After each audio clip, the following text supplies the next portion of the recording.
Our goal is to do what MicroStrategy has done over the last 5 years, and that is to massively outperform the asset. So MicroStrategy has outperformed Bitcoin by a few 100% since they started. We've outperformed Solana significantly since we started. The amount of money that the TradFi funds have is unprecedented in the crypto space. We were kind of blown away with the check sizes that we could see from the TradFi firms as opposed to even the biggest crypto investors. You're primarily using the yield generated by Solana as a productive asset to service your debt payments, the interest of that. People will start to realize that we're not just this holding company for a basket of Solana, but we're actually generating revenue from the SOL and might start to value us based on the traditional tech metrics. GM, and welcome back to episode 50 already of the Odyssey podcast. Today we are joined by Joseph and Parker from the DeFi Development Corp, which is a Solana DAT. Thanks a lot for joining, guys. How are you doing at this very stressful day in the market? GM Max. I'm feeling kind of poor, but otherwise doing pretty well. Yeah, I don't know. It's another another down day in crypto markets, but we've seen a lot bigger. So it doesn't make it any better, but I don't know. At least it's not the first one. True. Yeah, it's a weird situation for sure. Everything has been pumping until a few weeks ago, but the sentiment in crypto seemingly is as bad as during the FTX collapse 3 years ago, even though we are at a completely different stage and fundamentals and institutional inflows are actually fulfilling the vision that we've had just a couple of years ago. Speaking of institutional inflows, you guys with DFDV are entering the stage here. Can you start by giving us a brief background, how you ended up forming a DAT and what you did beforehand? You want to go first? Sure. So prior to doing this, I was on the buy side. So in traditional finance, as an investment manager, managing some institutional capital. And then got into crypto in 2017, joined Kraken in 2018, and was at Kraken for 6.5 years, where I met Joseph here and basically the entire rest of our team. And then, we saw what MicroStrategy had done with Bitcoin, and I had been running some Solana validators back in 2024. And so we saw this opportunity. So Joseph and I spoke. He found the Janover company through one of his buddies in like a couple days, I think it was. It was really fast. And we basically just did an entire speed run from idea to public company to briefly $1 billion market cap in, I think it took 83 days to go from idea to public company, in the market, and then another 7 weeks, so another 50 days to go to $1 billion market cap. So I guess like 120 days from idea to $1 billion market cap. Quite a wild ride, candidly speaking.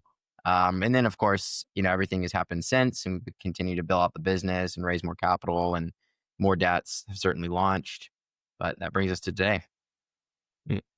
I mean, that's quite an impressive rise up. We don't have to spend a lot of time on this, but I think a lot of people are wondering, how are these DATs spinning up left and right? Like, is there any specific criteria you're looking in the companies you're taking over, or how does that process work? Yeah. Joseph? Sure. Yeah. So there's a couple thousand listed companies in the US. And, you probably hear about a small handful of them on CNBC or whatever, right? But there are many kind of lower value listed companies. And what most of these transactions are looking like, because this is the fastest way to market, like people who are putting together a deal to start a DAT could do a SPAC, or they could take a private company and IPO it or whatever. But all the other approaches take a lot longer. So kind of the method for creating a DAT that I guess sponsors or investors kind of coalesced around is this like a change of control kind of transaction with company that's listed already. And basically the way the structure has kind of evolved now is the company is found usually by investment banks who are like helping put the deal together and who know a lot of these companies already. And then they do a private investment in public equity, where like third-party investors come in and invest in one of these companies. So the company might be valued at, I don't know, $10 to $20 million, say, and then there's a fundraise via the PIPE for, I don't know, say $100 to $500 million.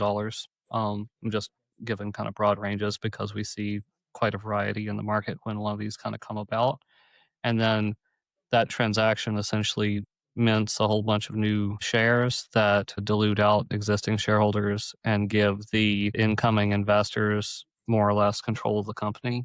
And the people who are putting together the deal, kind of the sponsors, get some kind of economics out of that. Sometimes it's an asset management agreement. Sometimes it's like a warrant structure, or sometimes they just become management of the company.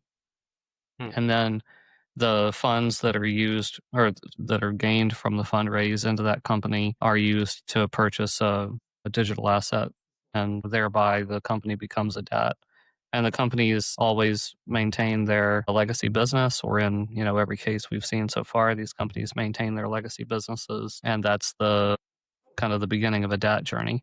Now, for us, we didn't do ours that way. Instead, Parker and I and a couple of our team members got together and we just bought half the common stock of Janover, and so we have this like significant economic interest in the performance of the company. We're big shareholders in the company, whereas the sponsors in these deals and the other deals are typically much smaller shareholders and maybe less aligned with the investors. And there's also a structure where many of these use an asset management agreement as a way to kind of sweeten the deal for the sponsors or to get investors to come in, where a third party gets paid a percentage of the balance sheet every year to manage the assets, or to well, it could even be for no activity. It's just like a flow of funds kind of method, I guess. And DFDV doesn't have any asset management agreement. We manage our assets ourselves internally. And maybe to expand a little on the different stakeholders involved and also the interest of the investors, because I think what many people are kind of wondering about and or questioning is, what are the investors behind DAT actually betting on? Is it kind of a yield instrument that they're just aiming for a market neutral fixed yield? Do they want to get exposure to the underlying asset? Like, how does this all work together? And who are the investors you're raising capital from? You want to pick that up, Parker, or you want me to take it? Sure, I can jump in. So there's a mix of investors that we're ultimately raising from. The first group is and was the kind of crypto native funds. So in our initial fundraising round, we had participation, or Pantera led the round. Kraken was deeply involved, Arrington, and then a few others that kind of helped us get off the ground. These are real like crypto native funds. Moving beyond that, we've done a number of fundraises since then, 3 to be precise, with a 4th currently out there, the preferred. And these are, raising from a number of more well-known traditional hedge funds, so groups like Citadel and others. And these guys want exposure to Solana. They like the volatility, whatever. The third group is going to be just average folks. So these are folks all around the world that want exposure to Solana, but maybe A, don't have a great way to access crypto. B, they don't want to learn how to access crypto. It's just much easier in their brokerage account. C, maybe there's some specific reasons for owning a stock rather than a coin. For example, margin requirements. Maybe it's in a tax-free retirement account. A bunch of reasons why a stock might be better than a crypto. Or then maybe D, people just want the leverage and the volatility. So our stock is much more volatile than Solana. Year to date, we've massively outperformed Solana. But of course, on this, recent down move over the last month, we've, far outperformed Solana to the downside. And so you just see a lot more volatility And some folks like that and they like to trade that. There's a liquid options market for our stock, so people can get access to different options-based strategies, whether leverage, volatility capturing, or yield capturing. And so there's a bunch of reasons why an average person might want exposure to the stock. But we ultimately raise capital from kind of everybody, those initial crypto funds, the hedge funds, and then your average folks out there. So that is for the people who are buying your stock, right? But who are the entities that usually give you the money you use to acquire Solana with? Because there's not only the equity side, there's also the debt side. And I think we don't have to go too deep into the financial engineering behind it. I mean, of course we can if you want to share some details on that. But it's a very sophisticated mixture out of debt and equity instruments, right? And there's also a bunch of convertibles involved. So like, who are the parties who are giving you the money to acquire the underlying asset? Yeah, so all those groups that I mentioned they're the ones giving us the money. And for average folks that are buying the stock into the market, when our stock is trading at a premium to the net asset value, we can sell shares into the market as well. So effectively, we are raising money from the average folks. We're just doing it via the market. So they enter the market to buy, we enter the market to sell, and probably many times when we're selling, people have limit orders out to buy, and we're directly selling to the average person that wants exposure. So we can only really raise capital that way when the stock's trading at a premium to NAV, but it's the primary way that we raise capital long term. Would you say that the primary objective or the primary bet that investors are taking if they are buying the DFDV stock is still the same playbook as with Michael Saylor's strategy, that they are essentially betting on more Solana per share in the future than there is right now? Yeah, That's Solana right. per share is the company's key metric, and it's how the team's bonuses are set. Yeah, we're super focused on growing Sol per share. And I mentioned earlier that we're major shareholders in DFDV, and we're excited about maximizing SPS for ourselves as well. And I Nice. think Speaking of Saylor, so 2025, especially I would say Q2 and Q3 of this year, has sort of been the DAT summer season. And there were DATs spinning up left and right, most of them focused on BTC, ETH, and Solana. I think there's a hype DAT and like one or two BNB DATs and like some niche ones for longer tail altcoins. But is the idea behind it still the same as the Michael Saylor MicroStrategy playbook? Or are there actual steps of innovations when you are comparing 2025 cohort of DATs versus MicroStrategy? uh, it's a good question. I Don't think lump us in with those other DATs, bro. that's right. Go ahead. So it's funny you mentioned, Q2 and Q3. We launched April 5th of this year. So actually right at the beginning of Q2.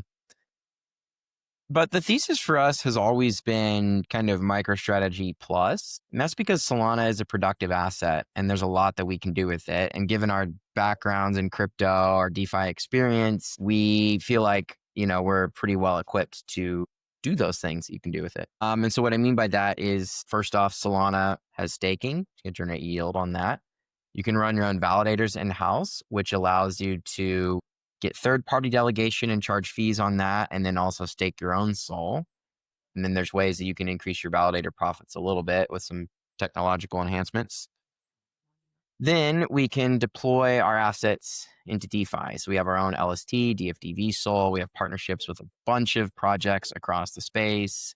And so by deploying our balance sheet on chain, we can capture some of the returns available in the crypto economy.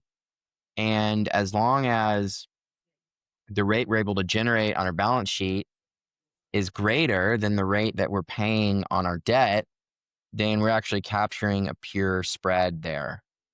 And that's something that we can kind of scale up. So you're primarily using the yield generated by Solana as a productive asset to service your debt payments, the interest of that, right? To service debt payments, to cover OPEX, to do all the things that a regular business might do. And so what ultimately ends up happening is our business looks more like a tech business built on top of Solana rather than just this passive holding company. I mean, ETFs are a great passive holding vehicle. So like we don't need to be an ETF, but because of our expertise, because of our backgrounds, we can basically use the asset productively to generate above what the ETF can do and effectively have an operating business. And so longer term, we hope the market will start to value, I think this is a little ways off, but start to value our business based on revenue and based on earnings. We just announced revenue and earnings and we, absolutely crushed estimates there, mostly due to, the market being up. But also we announced an 11.4% organic yield. So to the extent that we can start to post these numbers quarter after quarter, people will start to realize that we're not just this holding company for a basket of Solana, but we're actually generating revenue from the soul and might start to value us based on, traditional tech metrics, price to sales, price to earnings, peg ratios, those types of things. And so long term, that's kind of where we're headed. And really just starting with the MicroStrategy playbook on day one, and then very quickly adding more pages to the playbook, so to speak. Are you competing with the Bitwise Solana ETF over the same pool of investors and capital, or would you say that the investor base of each product is very distinct? I think there might be a little bit of overlap, but fundamentally the offering is different. The idea with the ETF is to give you one-to-one exposure to Solana minus the, 40 or 50 bips or 60 basis points actually of expense ratio when you factor in the staking fees. And so you're just going to underperform Solana by, let's call it 0.5 to 1% a year, but you're going to track it really closely. And so for some investors, that's what they like. That's what they want. Great. Our goal is to do what MicroStrategy has done over the last 5 years, and that is to massively outperform the asset. So MicroStrategy has outperformed Bitcoin by a few 100% since they started. We've outperformed Solana significantly since we started, and our goal is to, across multiple cycles, or at least one full cycle, outperform Solana and then long term continue to build on that. And so there's certainly more risk there. There's active management involved. There's volatility, right? Last couple of weeks, we've certainly underperformed Solana, been down a lot more. But for investors that want that volatility and are willing to take that risk so that in a couple of years, 5 years, 10 years, they have significantly more Solana than they have today, then, I think that's a good bet. So fundamentally, two very different products, two very different goals, and I think probably two different investment or investor profiles. There's also a lot of synergy for us with the ETFs where like we go out and talk to the hedge funds that are actually invested in DFDV and they're excited about the ETFs because they then have kind of something to trade against in the public markets where a lot of these funds don't actually have access to trade crypto. So they can bet on like a NAV premium or a NAV compression or even just hedge out some of their exposure. So, like the feedback I'm getting from these guys is, they're excited and they want to trade both. Nice. Speaking of Solana as an asset, how did you decide on Solana to serve as the underlying for your DAT? Why not BNB? Why not ETH? Why not Hyperliquid? Why not maybe a combination of various DeFi coins? What went into that thought process? And would you say that both for you and for other DATs, is it going to be the way to go to just stick to one asset to center around, or are there plans of diversifying into several ones? Yeah, for us, for DFDV, we think investors want single asset vehicles. Investors want to be able to choose which asset they trade. Like if you go on a centralized crypto exchange, I guess there's a couple where you can buy like baskets of assets, but that sounds pretty terrible to me. And I think for the majority of investors, they still want to choose which asset they get exposure to. I think if an investor wants, yeah, I'll mix my bets around between ETH and Sol, then they can just buy two DATs. So I don't see like I know that some DATs are going to do multi-asset, and that's fine, but I don't think it's the dominant strategy. And if we have the ability to do single asset vehicles, then we should. And then why do we pick Sol? It's a personal conviction thing. So Parker and I had both been participating in Solana DeFi since mid 21, and we're both holders of Solana. Parker said he'd been running validators. It's been over 2 years, I think, now of him running validators for Solana. We're just bullish, man. So that was the primary cause for the pick back then. Like we said, we were the first non-Bitcoin DAT. We could have picked ETH. We didn't. We picked Sol.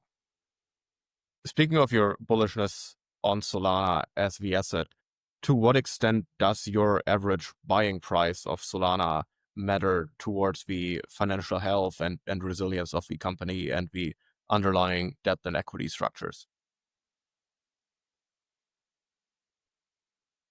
I think it matters to a degree, for sure.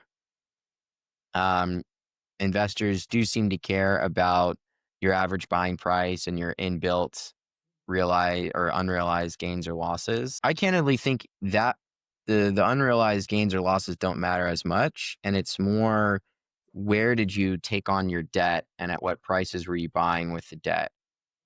I think that's a bigger factor, and basically what is your overall equity coverage. So if you bought a whole bunch of SOL at say 240 and you had a debt to equity ratio, say 30% back then, and then SOL pulls back 50% from the 240 level, well, your debt to equity ratio has been, changed quite a bit, right? It's doubled. Mm. And so if you start buying at, 120, or for us, our first buys were right below 100, like 99, that builds some cushion in. And so it allows, when the market runs, it just naturally builds the equity base in the business. And it's kind of like, buying a house. And if you take on a mortgage at the top and then the house value goes down, then you become underwater on the house, versus if you buy at the bottom and then the housing market goes up, then your equity expands, you have all this extra equity in the business, and that's great. So I think timing does kind of matter, but it really matters more for when you launch and when you're taking on debt, and less so this like financial line item of like inbuilt unrealized gain or loss. That's my view. Yeah. Maybe let's expand a little deeper into the underlying financial mechanics of that. For example, I think the Kyle Samani Solana DAT, they had a pretty high average price of like roughly $230 since they acquired it over the past couple of months. So Yep, on right. the underlying, they are I down wonder significantly. But where Parker's example came from. can you guys explain how the asset price of a DAT and like the financial health relate? Like, for how long would they have to stay underwater with their holdings for it to matter to the financial health and for their ability to pay back the interest on their loans? Well, they don't have any debt, do they? No. No. So most of the DATs are like too early in their cycle or process to have this matter from a debt perspective yet, because many of them just don't have any debt. And now some of them do, and some of the debt's underwater, and maybe it's a problem. But you have to get into the details to understand, or not understand, but just see what's going on. Then one of the nice things about this, like people coming over from crypto into the public company space, is all of the material agreements that these companies have are just public. So you can go to the SEC filing websites and literally read the loan agreements that all of these companies have, which is pretty great. And ChatGPT can provide you the key terms from the loan agreements, and you can get a good understanding of uh, kind of who might be in trouble in what year, and and who might not be. So in the case, and many of them just don't have any debt because they haven't gotten to that kind of stage in their life cycle yet. Like, these companies have barely done or have not done their first quarterly filing. They're probably still going through, like, their auditors probably still deciding whether they want to quit or not, and so I think once these transactions happen, like once the change of control transactions happen for a DAT, like the new management team has to like get adjusted to what it takes to run a public company. They have to be able to get their heads around the filing. They have to go through shareholder votes in many cases that take at least 45 days. And then they have to register their pipe shares and kind of manage the unlock of that new stock, when they go from low float high FDV to high float high FDV, or maybe the other way around. And we're just not there yet for many of these companies. I do expect that if the market's not super down or investors have interest, there will be many convertible debt issuances for these companies, but not many of the, at least not many of the non-Bitcoin DATs have done this yet.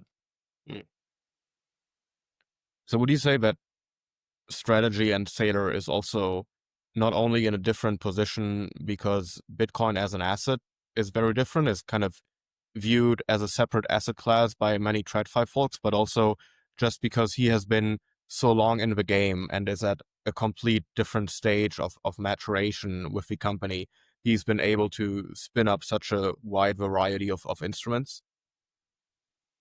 Yeah, I have an enormous respect for what MicroStrategy's accomplished, and they have a huge lead in the DAT market. And I think their general premium to MNAV relative to the other DATs is well deserved.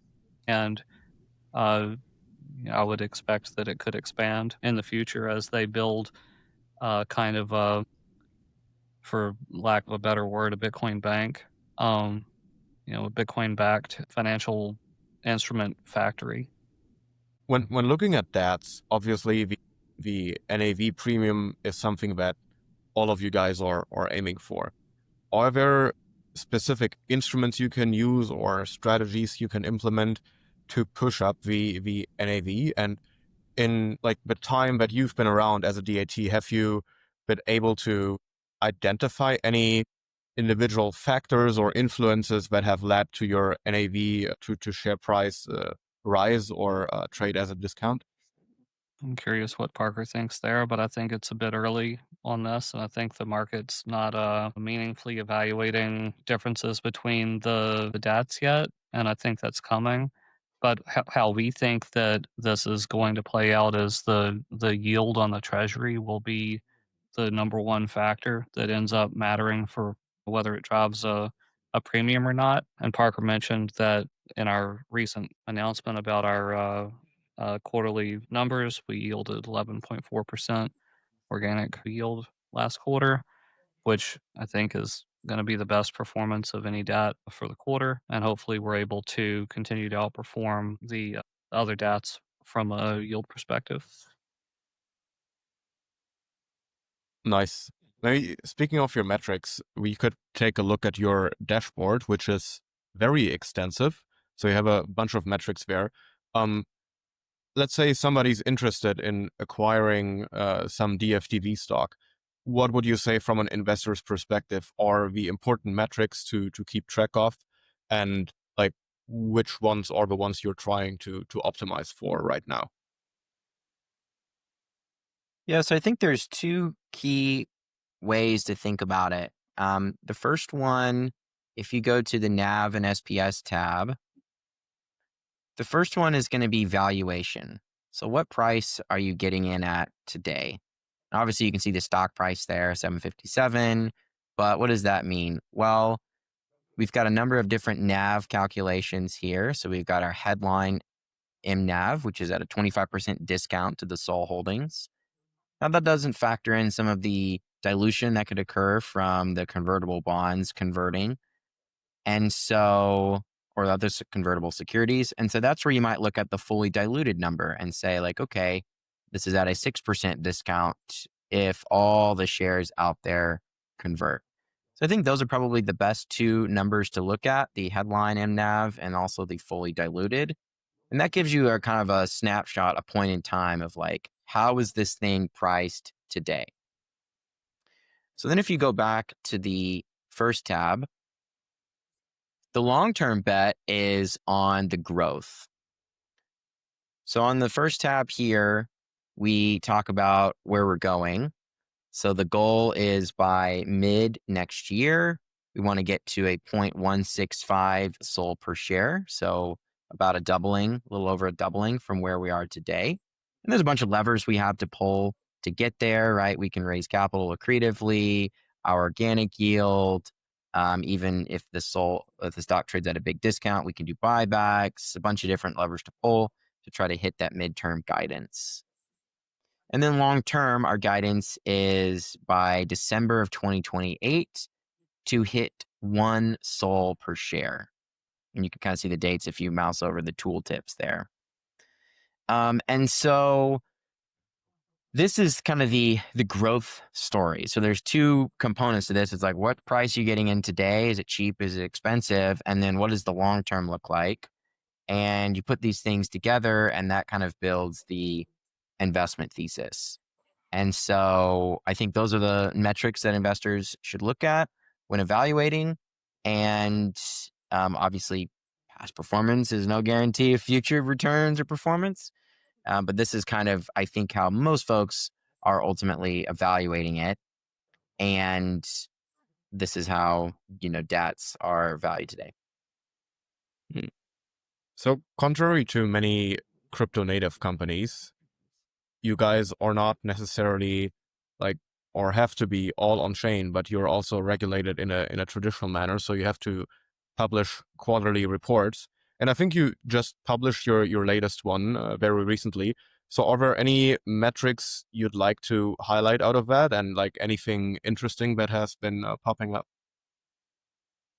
Yes, if you go to our investor relations tab up at the very top, and then there's the, let's see, earnings tab right next to overview, kind of in the middle there, and our Q3 earnings update and our video release. So in the earnings update, I think the two key measures to highlight, first off, would be our yield.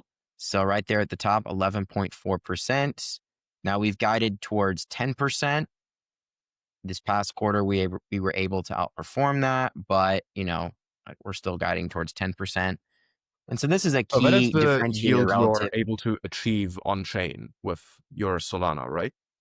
on chain via staking, our validator profits, kind of all of our sources of revenue brought together and then divided by our weighted average balance sheet over the quarter. And that got us to the 11.4. So if we look at some of the other options, say a Coinbase or one of the ETFs, pretty significant outperformance there. So we think this is a key differentiator for DAT, and this is why we talked about the active management. The other component to highlight is the net income.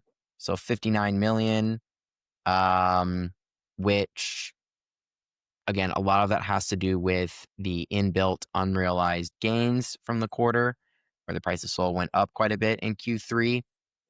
But this kind of highlights, if you were going to value the business on a run rate basis, multiply these numbers together, and that's, 240 million of earnings for, on an annualized basis, or 236.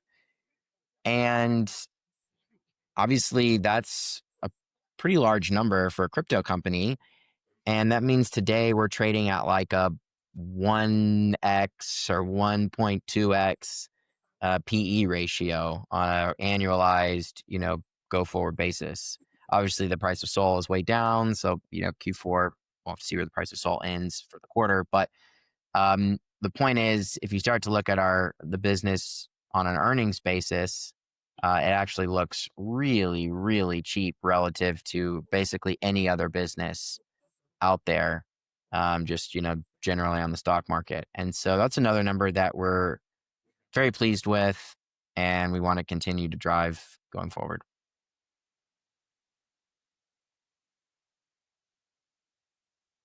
Nice. Is there any other metrics you think are interesting to take a look at? Maybe more related to what you're doing on chain, for example, the DFDV SOL. What's that about? Can you explain the yield and the dynamics of that asset, and how you can use it in DeFi? Sure. Joseph, you want to take this one? Yeah, sure. Yeah, so I guess your viewers are probably familiar with LSTs, but happy to talk about it if not. Um, Yeah, so DFDV Sol is an LST. It's minted by Sanctum, which mints many LSTs on Solana, and we've Oh yeah, I remember adopted it. forming that cloud airdrop a year ago or even longer. Nice. Yeah, it's been some time. Excellent. And DFDV Sol is a collateral asset across Camino, Drift, multiple other platforms on Solana. And it's also tradable for rate stripping on RateX or Exponent, which are like Pendle equivalents on Solana. And we basically run a few strategies here with DFDV Sol, but one of them is a stake looping strategy where we can deposit DFDV Sol to Camino and borrow liquid Sol against it, stake it to our validator, which is one of the higher performing validators, and often collect like a net interest margin basically on that stake loop. Another um, strategy we run, we partnered with Gauntlet, and they set up like a basis trade vault on Drift that uses DFDV Sol as the collateral asset. Um, so and we participate in that as well. And then those are kind of the main things we're doing by I guess like size. So we are expanding and participating more broadly in Solana DeFi outside of DFDV Sol. But by balance sheet allocation, DFDV Sol and the associated strategies are the largest on-chain allocation. Hmm. Can you And dive a little deeper into how you're able to exceed the staking yield with the DFDV Sol LST? So are you able to generate more than like the vanilla staked Sol, which enables you to loop it up in DeFi? Yeah, so the big advantage for DFDV Sol for us is two components. First off, it's effectively a single validator LST. We stake it across a few of our validators, but we're not rebalancing back and forth. And so what that does is it allows the LST to outperform the other LSTs. So like a Jito or a Marinade, any of these others that have a broad base of validators, they have to rebalance every epoch. And whatever the rebalance rate is, that is your, actually multiplied by 2, that's going to be your loss rate, because you have to unstake and then you have to restake and you have a loss, some staking yield loss in that process. And so by staking to exclusively to validators that we control and not rebalancing, we have higher yield.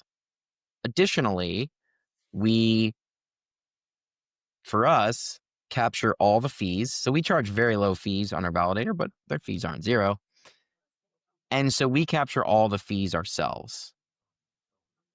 And so for us, more than anyone else, we do generate a little extra revenue. Again, it's not huge, but a little extra revenue on the LST because we're not paying any third-party validator fees. So with that delta, even if it's a 100 basis point delta between what it costs to borrow Sol and what it costs or what we generate in yield, we can loop that. And so if we loop that 5 times with a stake loop strategy and we have 100 basis points of delta, well, that's now a 500 basis point, 5% delta there. And instead of yielding the base stake rate of, let's call it 6.5% or 6% or whatever it is, we're now north of 10. And so that's just an example of how little differences, little improvements really can add up for us. I mean, given that just DFDV Sol having roughly 100 million US dollar equivalent in supply, you are probably amongst the largest DeFi actors in the Solana ecosystem. And how do you look at Solana's overall DeFi landscape right now? which applications are you personally excited about? What are you mostly using, and where do you think there's still room to catch up compared to the EVM DeFi ecosystem? Mm. Yeah, there's a few that I'm excited about right now that are kind of earlier projects. So I like Loop Scale a lot. It's a order book based and duration based lending platform. The I encourage you to check it out and read the documentation if you haven't. I think it's a really cool project. Um, and it's hard to do or uh, maybe impossible on less performant um, blockchains. So I think that's a cool application. Another one that I think is pretty interesting is Hilo, which is another Solana DeFi project that um, has a stable coin. And on like the other side of it's kind of like a maker and die, uh, but Solana backed stable. But on the other side of the market, I guess, is a leveraged sol position that doesn't have a liquidation risk per se. And they've kind of put these two products together into one uh, system, and maybe the risk is balanced kind of appropriately between the two, and that allows uh, a pretty high leverage, no liquidation risk supposedly on Sol, and on the other side a fairly high yield on a stable coin.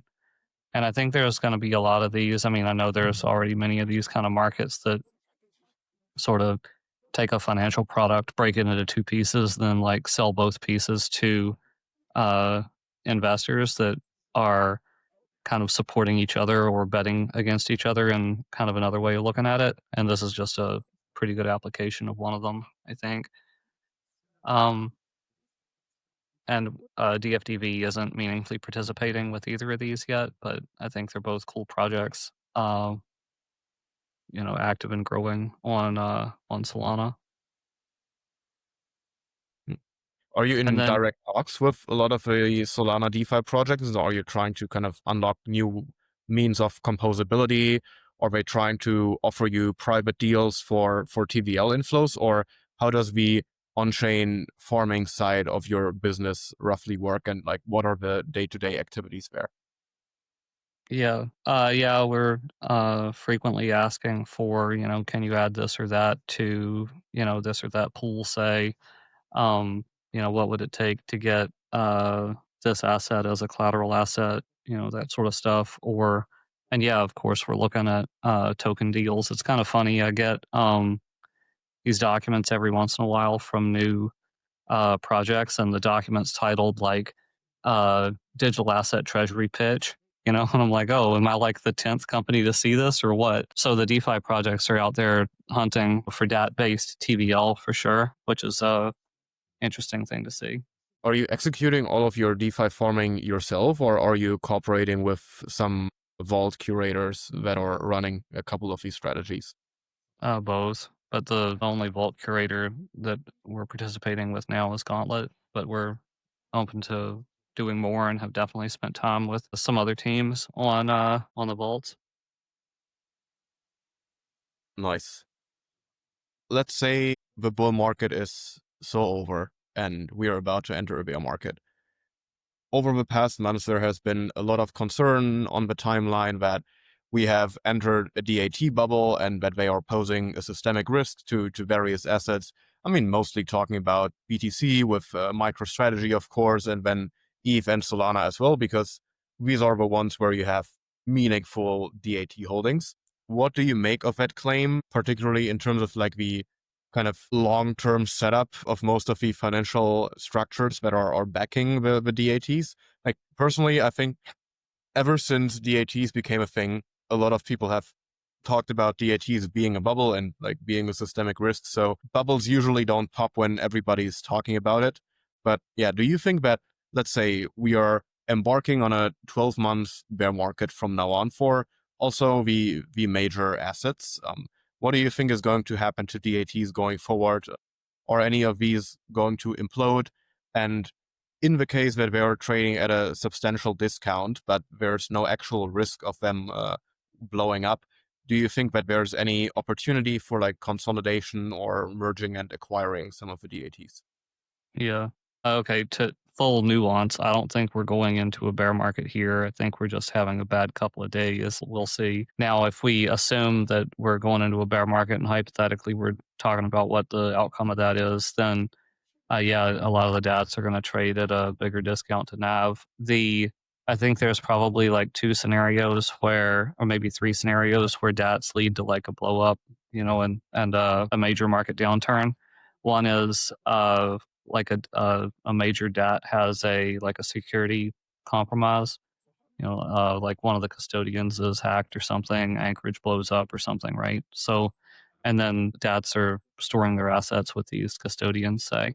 So maybe that's one. I mean, I think that's really pretty unlikely, and maybe not even DAT specific. Two is DATs start lending to each other, and if they don't start lending to each other, they're I don't. I mean, the lending between the DATs right now is super limited, almost non-existent, and I don't see systemic risk unless there's lending. Right, that's what we saw with FTX, 3AC, etc. Like everybody was Yeah. lending And to each other. frankly, what we've just seen in EVM DeFi 2 weeks ago, which led to the blow up of Stream, where they had, I mean, it wasn't necessarily under collateralized, but a lot of cross collateralization because all of these DeFi protocols started lending to each other to artificially inflate their TVL. And now, even if Stream is able to recover most of their funds, it's going to be very tricky to unwind all of that in a clean and kind of peaceful manner, which doesn't cause any additional contagion. Hmm. Yeah. And then the other way is the DATs trade at a big discount, and then the teams all say, "Oh, look, if we sell our asset, we can buy back our stock, and it's enormously accretive on a crypto asset per share basis to do that." I think that is a somewhat likely scenario, but and we've seen ETHZilla already sold, I think, $40 million of ETH, or said that they were going to sell up to $40 million of ETH to do a buyback. And I think that there'll be more of that, but I don't think that it will be like the most common outcome, because I think the management teams at these DATs, they basically get paid based on the size of their treasury, and the asset managers get paid based on the size of the treasury. So the incentives for the decision makers here are to not sell. And I think a lot of these companies are just going to like exist for, forever or for many years. They're going to wait for the next cycle, to kind of do something, but you can kind of go into stasis or hibernation mode and kind of live off your yield with a very nice lifestyle business. I mean, this isn't what we're trying to do, but it's totally possible. It's interesting once you raise, a few $100 million into your company and then can earn yield on the balance sheet, then, big surprise, you don't have to do anything to continue to exist. And yeah, I think there will be some consolidation, but for the same reason that I think these DATs can hang around for, a really long time, in perpetuity potentially, depending on the asset they're holding. I think M&A is going to be really hard. Like you have to have management teams and boards that are like mutually agreeable to a transaction. I don't think there's going to be like very many hostile takeovers. I think that's going to be really tough. And public company M&A is really hard. It's I say it's like 100 times harder than private company M&A. And I think the kind of pundits or whoever who are saying, oh, all these DATs are going to roll up with each other, um, they don't understand how difficult these transactions are actually going to be, how long they're going to take, how costly it is from a legal perspective. And yeah, I'm sure the DATs are talking to each other and they're talking about it, but there's a big difference between talking about it and actually executing on a transaction. And I think they're going to be they'll happen, but it's going to be less common. Mm. Since we're getting close to the hour, do you guys want to kind of your vision where DFDV is going to go over the next, let's say, couple of years? And where do you see the positioning of DATs going forward overall? I'm gonna pick it up, Parker. I've been talking a lot. No, go for it. All right. Um, yeah, so we think, well, I'm like super bullish on DATs, I gotta say. So I think, yeah, there's people say it's kind of a bubble right now, and a lot of these companies are trading below 1x. But I think the idea behind it, the using a US listed public company as the basis for crypto asset exposure is a great idea. The liquidity in the traditional markets is enormous. The amount of money that the TradFi funds have is unprecedented in the crypto space. You know, it's like we were kind of blown away with the check sizes that we could see from the TradFi firms as opposed to even the biggest crypto investors. So, uh, so I guess I think there's just an enormous amount of capital that gets access to DATs that doesn't have access or has limited access to crypto. So that's one. And then I think we saw kind of an ETF boom over the last, I don't know, 20 years. But I think, and Parker kind of laid this out earlier, where I think the position we had earlier in the call was DATs are different from ETFs, but I think DATs are actually superior to ETFs in the vast majority of cases. It's just a superior vehicle because in a DAT you can participate in the asset or blockchain project with which you're investing, right? As we've seen play out with DFDV and will continue to play out as we deploy more of our balance sheet on chain. And we can run an active business inside the DAT that you can't run inside an ETF. So we could run our own validators, we could stake to our own validator, we get to bring that additional revenue that drives sol per share that can far outperform an ETF. So okay, right now Bitcoin ETFs are still bigger than MicroStrategy and DATs, and uh, probably true for the other assets are about to be true as ETFs launch for them. But I think this is going to switch in a longer term, and the TAM, the total addressable market for DATs, is actually way larger than what we're seeing today. So I'd say very bullish long term. I think DATs are going to become like cornerstones of all the leading crypto projects. I think basically every crypto asset that gets over a certain size to be able to kind of afford to be a public company is going to have a DAT.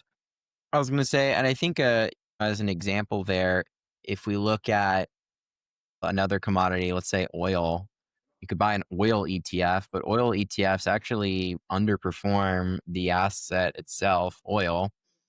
But then you could also buy oil companies, and oil companies massively outperform oil long term. And that's because they're doing things, they're building a business, a productive business with smart people on top of the underlying asset. And so if you have a long term belief in, say, energy expansion, you don't go out and buy a bunch of barrels of oil in an ETF or a bunch of, uranium in an ETF. You're going to buy stock and companies that are building on those commodities. And so Solana is a commodity and, a little bit different, doesn't have the same carrying costs as say a barrel of oil, right? And take a warehouse to store. But I think some of the same dynamics apply. And maybe if you want to trade Solana in the short term, you think it's going to pop in the next week because it's really depressed. Maybe you just buy the ETF and you're you're going to get that 1-to-1 price exposure for the week, and you could lever it if you wanted, and then you're out. But if you're like, hey, I believe that finance is going to move on chain and onto Solana over the next decade, and I want to participate in that upside, I think buying just an ETF is a suboptimal way to get exposure to that long-term growth. And I think a DAT is a better way to do it. And so I think long-term, what you're going to see is the majority of public markets exposure to digital assets is going to be in the form of a DAT rather than inside of an ETF. It's just that today ETFs they've been around for 10 years, or 20 years. We understand these things. Let's just shove the digital assets into them. DATs are a new phenomenon, but I think over time the market caps are going to flip. And as Joseph said, DATs are going to be much larger than ETFs for digital assets. I find the comparison between DATs and mining companies for commodities or otherwise using commodities a pretty interesting one. I think it's more tangible for the average market participant to get the comparison between, let's say, a Bitcoin miner and a gold miner, because they're both involved in scraping and producing the asset. Whereas with proof of stake assets, it's a little more abstract and a little harder to grasp, because there the commodity and usage aspect is more how do we participate and how do we drive the on-chain economy of that respective underlying, and less so the direct creation or like a mining activity that is sitting at the core of the business. But yeah, I think these were a bunch of very interesting insights. I also highly appreciate how much transparency you guys are having on your website's dashboard. I don't think that a lot of the other DATs have it in that detail. And I think this helps a lot for like even DeFi power users and very active crypto participants to better understand what is actually going on in the DAT space. Because I think unless you are deeply involved in the traditional finance trenches, for many of us, it has been very difficult to understand how these vehicles actually work. And yeah, this leads to a bunch of rumors and a bunch of concerns down the line. And I think we've been able to clear up quite a few of them. Yeah, thanks a lot for coming on, Joseph and Parker. It was a great session. And where can people find you? Where can people follow DFDV and you guys? You can go to our website there, dfdv.com. You can follow our Twitter at DeFi Dev Corp. We're also got a Reddit subreddit that you can go check out. Some folks posting in there, DeFi Degens. And we've got our email addresses, ir@defidevcorp.com, and a number of others. There's basically all the ways to reach out to us. Maybe you could float out a carrier pigeon and it would find us somehow. Like we try to be as open as possible. So channel of choice to reach out to us, but we definitely want to hear from you. Very nice. Was amazing having you guys on, and hopefully see you again soon on another episode. Sounds Thanks good. a lot, Thanks, Max. Max. Appreciate it.